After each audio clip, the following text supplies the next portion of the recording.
Okay, so this is the case that everybody on the internet is talking about right now. Yeah, we got to talk about the horrific case involving Abby Choi in Hong Kong. This is something that a lot of people hit me up to talk about. I did not want to talk about it originally, but at the end of the day, man, I mean, somebody's got to contribute something to this conversation, right? Yeah, and I want to have a reasonable conversation about it, guys. In this video, we are not playing detectives. We are not playing investigators. I'm not going to try to connect the dots and do this and this. I don't, you know, what we're talking about in this video is why so many people are intrigued by it. The reasons why this is such big global news and consuming a lot of people's conversations right now. And we'll get into it. Especially in the Asian world, particularly in the Chinese world, particularly in the Hong Kong, Cantonese world. And what can you maybe learn from it or take away from it? We'll talk about all that. You guys know us. We try to do a good job as much as possible, so please hit that like button. I guess, David, starting off with some internet reactions, some comments. I mean, the internet reaction was like, man, what about the kids? Like, there's all these media stories coming out about this, coming out about that, but what about the kids? And obviously that's going to be lost in it in the sense that, you know, that's the humanistic angle that comes way later and is almost more handled in a private matter. But obviously, you know, the details are so gruesome and sensational, it almost like is overlooked. Yeah, for sure. I mean, I think the kids are, I'm sure, going to be traumatized by this, for sure, for life. You know, it's such a horrific thing. And again, we're going to spare you the details. We'll leave a link down below if you guys want to follow the details. We are not going to get into them, though. Somebody said that the Chinese media or Chinese language media had a lot more details than the English media had. Obviously, something is happening in the East, in Hong Kong, with a Hong Kong socialite, Abby Choi, from a billionaire family from Hainan. That's going to be like, all those details are going to be more circulating, I guess, in the Chinese language world. There's going to be way more details about her family, her husband's family, and her ex-husband's family, and what they were connected to, the companies out there, because obviously in the English news, they're not really going to be covering like all the businesses that they had and stuff like that. So yeah, I guess so, yeah. I mean, it makes sense. But yeah, I do think that it changes it for the Western people, because the Western people, they're just going to consume whatever the media companies put out, which is more than likely, and I'm not really blaming them. It is what it is. I guess we're in an age of media where you just make clicks and make money, but there's sensational headlines without delivering the details, For sure. I think possibly the media is writing the stories in a certain way to get you hooked. I saw some headlines that were like way too graphic, and I'm like, yo, guys, what are you guys doing? Like, this is not even news. It is what it is. The next comment was, man, this is like worse than a movie. Is this like a Stephen King novel mixed with like Crazy Rich Asians? Like, what is going on here? Some people were talking about this reminds them of this movie, The Untold Story, that came out in Hong Kong in 1993, that was based off a real incident from 1985. Like, people were just like, and I think that's honestly why this is getting covered so much, because literally, Andrew, and I'm not making light of this at all, it's literally, when you read it and you follow it, it plays out like Stephen King mixed with Crazy Rich Asians. Yeah, because, you know, we're talking about the elite class of people here, and I think generally when you think of like bad stuff happening, I don't know, you just imagine it's more for the middle class, the lower middle class. You don't think it usually touches the upper echelon of society. And we're talking about between Hong Kong and China and mainland China, all these businesses, there's a lot of money to go around. For sure. The next comment was like, basically, you know, your classic kind of culture wars. A lot of people had a lot of jokes. We cannot post those jokes, but like about, you know, Chinese eating everything and blah, blah, blah. And then other people being like, oh yeah, coming back and being like, what about Jeffrey Dahmer? What about Jeffrey Dahmer? And I'm almost like, yo, where are we at as a society right now? We're just comparing like cannibal. Let me tell you this, man. I think every culture has its weirdos, and every, like, the West is not is no stranger to weird stuff, and for sure Asia's not either. So anytime there's a lot of people moving around doing a lot of things with money or technology or media, there's gonna be weird stuff. Man, there's weird stuff since, honestly, the beginning of time, but maybe we're more hyper aware of all the weird little plot charts that are happening around the world, obviously, in this age of information. Somebody said, you know, no matter how much technology or human advancements that people make, we're still just human, and we're subject to being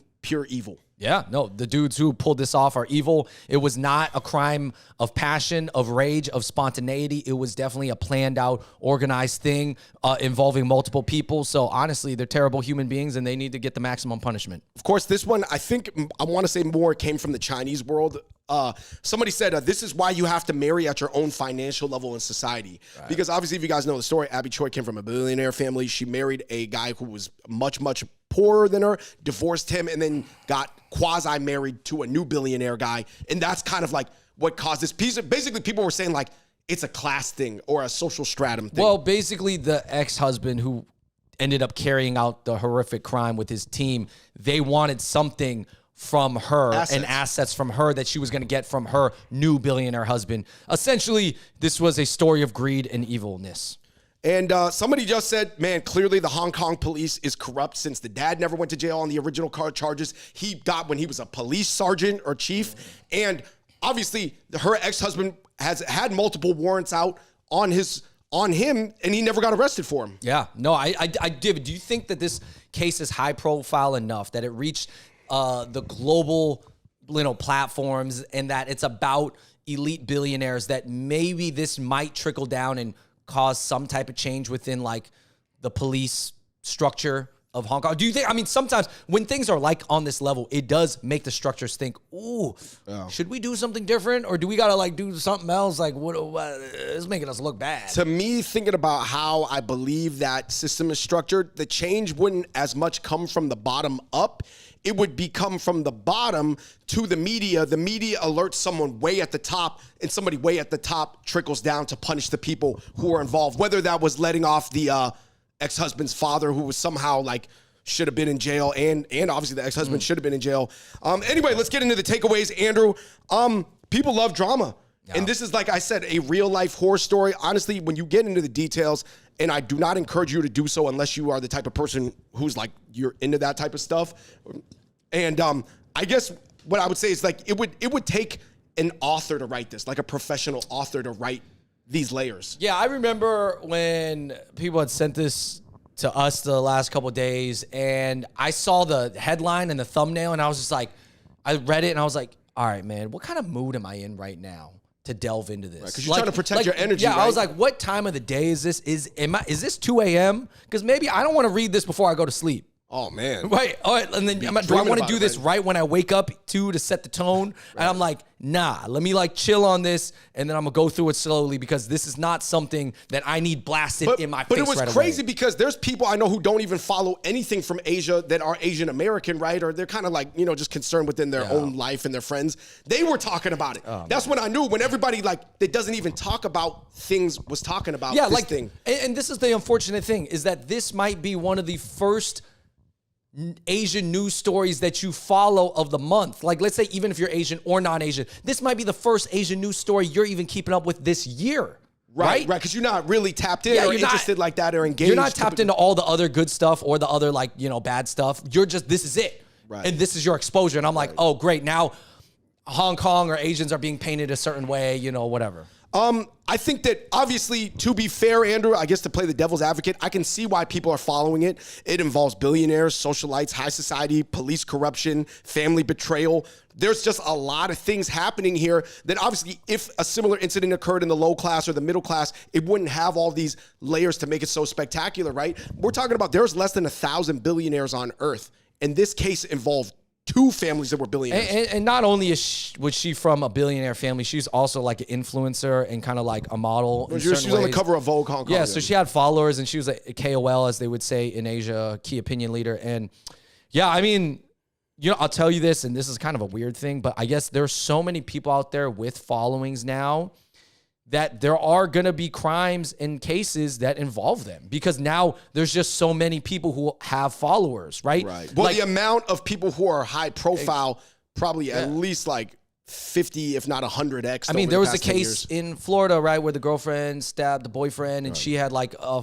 Instagram following and an OnlyFans and all this stuff. So it's just going to happen. It's going to happen again, because everybody has these social media profiles. Point number 3, Andrew, this thing statistically on a per 100,000 person level, like statistically, is still very low in Asia, but it seems like when it does happen, it's like horrific. Yeah, because there was a case that just came out of Japan too, and obviously Japan is known for, there's some sort of stereotype that like when it does happen, it's very weird. I think when terrible things happen, it's weird and gruesome. Yeah. In cultures or places where basically, like, let's say the homicide rate is super low, that maybe each time it does happen, it seems a little bit more weird because those people really, really want it to happen. If you think about it, in America, there's actually a lot of like homicides that happen. Like a lot of people die all the time. And there's certain cities that like, dude, it's happening at an alarming rate because we have guns, right? And then everybody like dies so quickly. But it's not as weird. Yeah, it's not weird, or on a percentage basis, on a ratio distribution sense. Right, but I think, every country and every culture has its psychopaths and has its weirdos and has its danger. Honestly, I kind of question like the publicity that all this stuff gets. I don't know. I don't want to be a doomsday person. I just don't know if it's super helpful. If like all the details get made in 5 movies, 2 TV shows, and it's commoditized because obviously news outlets need to commoditize the clicks and the eyeballs and the watch. Guys, I follow media a lot. There's no possible way that it is good that this many people are reading this thing. Right. So don't read it. Don't look into it. Just watch this video. If you didn't know about it, now you know something happened. Don't worry about it. Move on with your day. Point number 4 is it just made me sad. It made me feel in a weird way. I don't know how to describe it. A little bit of shame. Like our family's from Hong Kong. I never want to see a place that, we went there a lot growing up too. And it's like, man, I don't know if I know it always had a seedy past, but it felt like it got cleaned up and maybe it's going downside again, or like maybe it was always this way and it was just a segment of society we're not exposed to. The dad was the security forensics lead at Mongkok. Everybody knows Mongkok is like a very more gang infested zone. And like, it's just like, it made me feel like, I was like, man, nobody wants a place like this. These are supposed to be your high society people that are acting like this. Dude, let me tell you this, man. It sucks because like the only media and the news that you're going to get out of Hong Kong over here is like, it's about the protests. It's about this. You're not hearing all the good things because if you're a non-Hong Kong person or you're a non-Asian person, you don't give a crap about the good stuff that's happening in Hong Kong. You just want to hear all the sensational stuff, all the crazy stuff. And maybe you don't follow that much news per year, right? Yeah, so that's your 2 things that you paid attention to this year.